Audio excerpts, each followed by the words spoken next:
These here my daddy tools. What are you gonna do with them? Well, I ain't building no bookcase.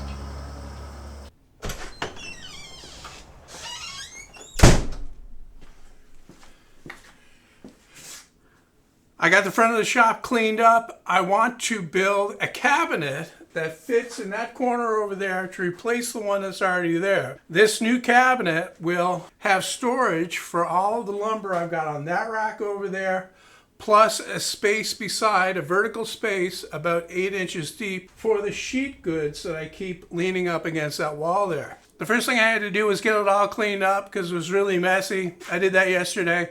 Today I want to get rid of the stuff that's on those shelves and take the cabinet down that's in the corner.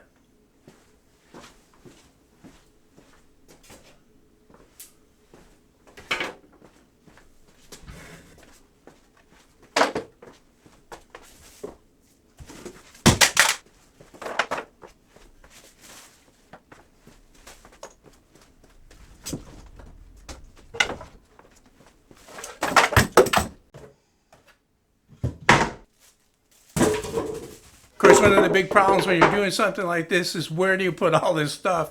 So I put a lot of it on my steel work table, and I'm also setting up temporary tables wherever I can to put the rest of it on.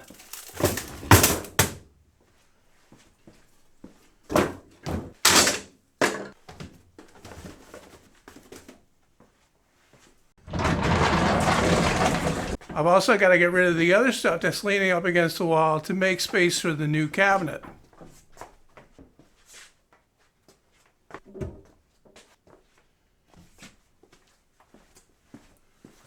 This new cabinet is going to be about 50 inches wide. The inside is about 46, plus I need a filler over on the other side there to build it out away from the wall a little bit. So I make sure I've got the space. Yeah, I've got enough space here.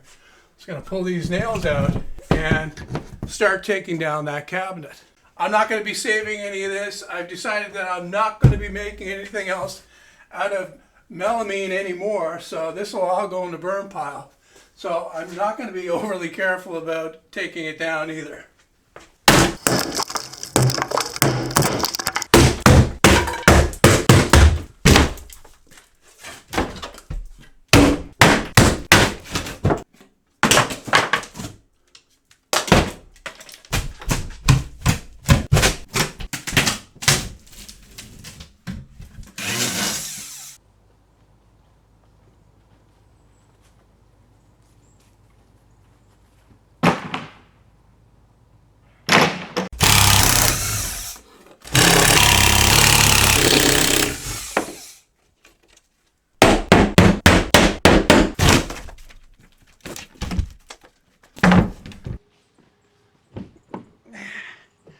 Now that I've got that all knocked down, I can go get the plywood to build the new one.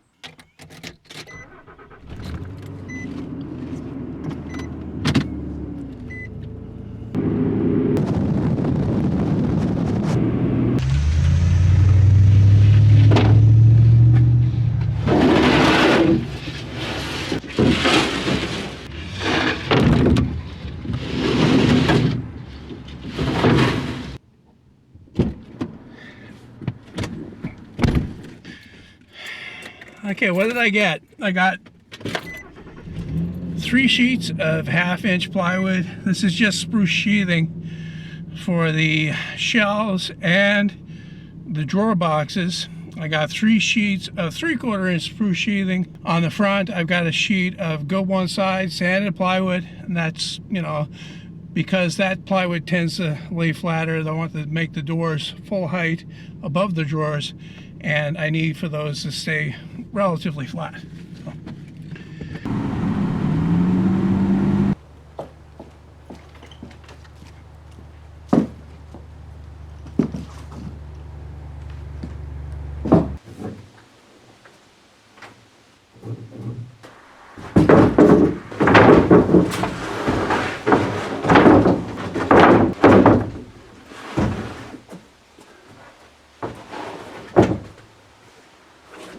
Of course, when I get back, it starts raining. Not very much, but just enough to get the plywood wet, so I've got to quickly cut it down to size and get it in the shop.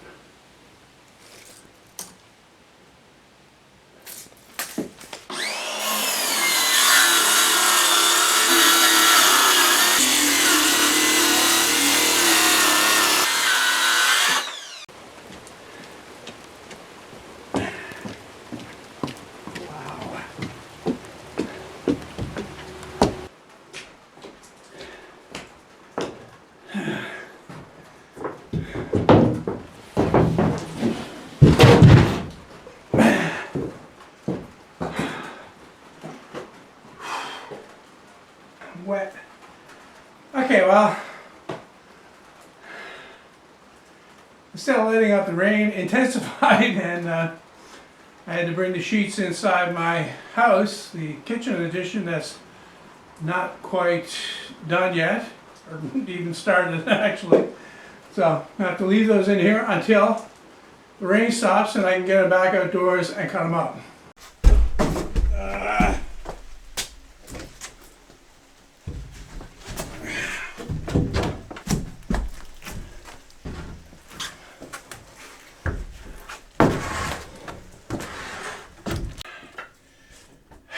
I'm severely limited for how much space I have here in the shop. That's the reason why I wanted to do the cutting out there. But I do have the three main pieces. That's the sides of the carcass of the cabinet that go right up to the ceiling. The ceiling here is, I wrote it down, 102 5/8 inches. That means that I need to add onto each piece on the bottom 6 5/8 inches to make it up to the ceiling.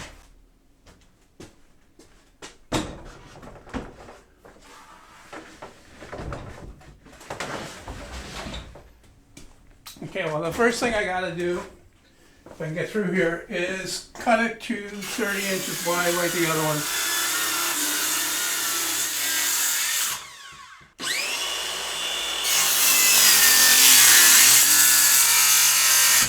To join the pieces, I've got my biscuit joiner, some number 20 biscuits, glue and clamps to clamp it together. I'm just going to line it up here, make some marks. The biscuits add strength, yes, but mainly they hold the panel. They have the joint and line.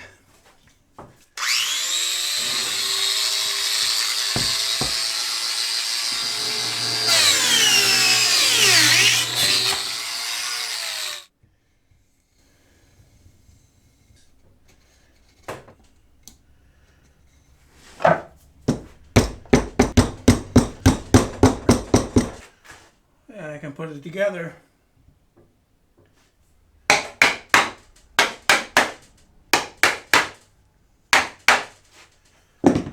And then to clamp the joint, I'm just going to use clamps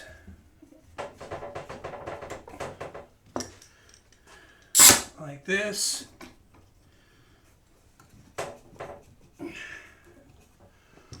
then put one across.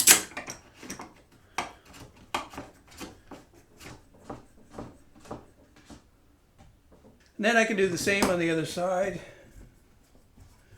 I'll let the glue dry for about an hour, hour and a half. I'm going to get something to eat and dry it off a little bit. By then, it should be strong enough to work on.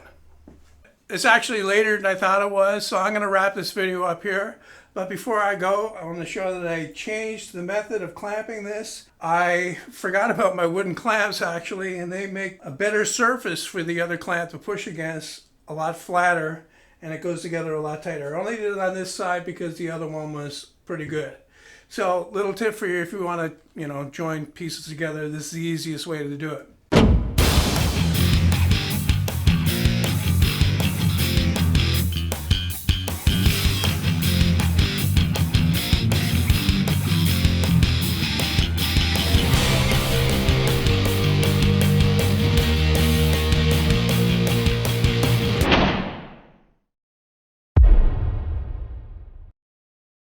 Before I go, I want to talk briefly about my previous two videos. Some of you may notice that I disabled comments on those, and to be honest, that's the first time I've ever done that. I've made somewhere around 400 videos by now, split between this channel, my main channel, and my home renovation channel, and I've never felt the need to disable the comments on a video yet. This one was special though. I really can't say it was that special because there are other videos on this channel that were very similar. My rake video for one, the MIG welder Damascus steel is another. Both of these videos got a lot of views based on the subject matter, I'm sure. I used the word super in the rake video and that attracted a lot of people. Anyway, of the two videos, the first one was a follow-up on my drilling hardened steel with masonry bits video, and a lot of people didn't watch that first video. They just watched the second one, and I kept getting the same comment over and over and over again. Finally, I just got fed up and had enough, so I just disabled comments on the video altogether. But you know what? That didn't stop it because people are now sending me messages on that.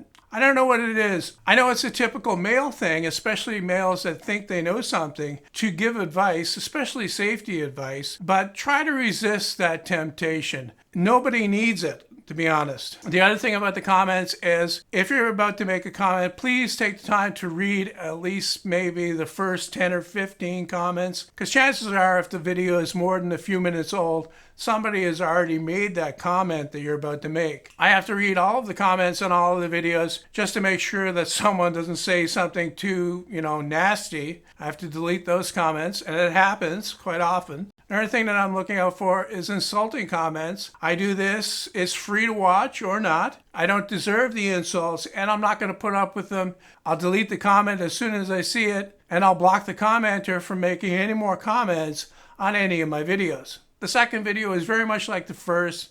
I kept getting the same comment over and over again. It was a follow-up of the first video, actually, where I, expanded upon the friction welding on the drill press idea. And again, a lot of people thought what I was doing was dangerous. But you know what? It was just for fun.